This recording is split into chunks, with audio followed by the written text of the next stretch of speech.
करूया म्हटलं. डाळ कांदा कसा लागतो त्यासाठी लागणारे 4-5 कांदे, एक पेला मटकीची डाळ, कोथिंबीर, कढीपत्ता, लसूण, अशा प्रकारे ह्याची रेसिपी चालू करू आपण. आता कांदा बनवण्याची रेसिपी चालू केलेली आहे बघा. आता असं झालं डाळ कांदाच खाऊ वाटायला लागला तर मग आम्ही आता थोडं तेल ओतलंय, त्यानंतर जिरं, राई, मोहरी हे टाकून दिलेले आहे.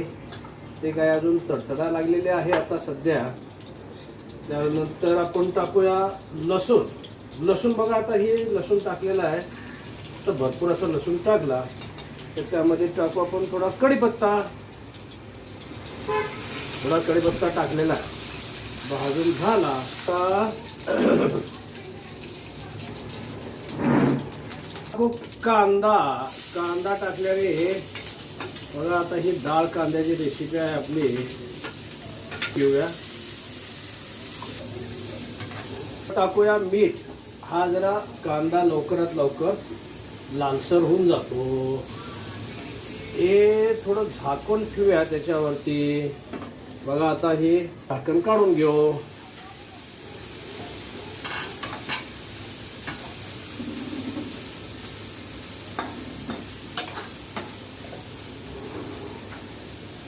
आता हे थोडं एक टमाटर घेतलं होतं ते टमाटर टाकून देऊ आपण त्यामध्ये.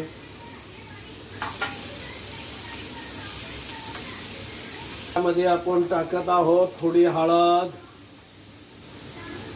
जरा चव, काश्मीरी लाल तिखट, थोडा आपण सोलापुरी, थोडासा इसूर टाकू ताकि आपण टमाटरमुळे आंबूस होत आहे. आता तिखट लाल याच्यामध्ये. आता याच्यामध्ये आपण मटकीची डाळ एक पेला भिजू घातली होती बघा. आता हे डाळ टाकून घेऊ. कांदा आमचा तयार झालेला आहे. थोडं मीठ टाकून घेऊ.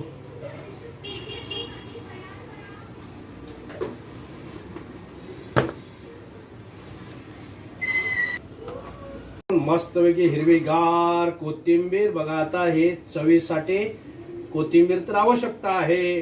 आता झाली आपली डाळ कांदा तयार. हे झाकून ठेव.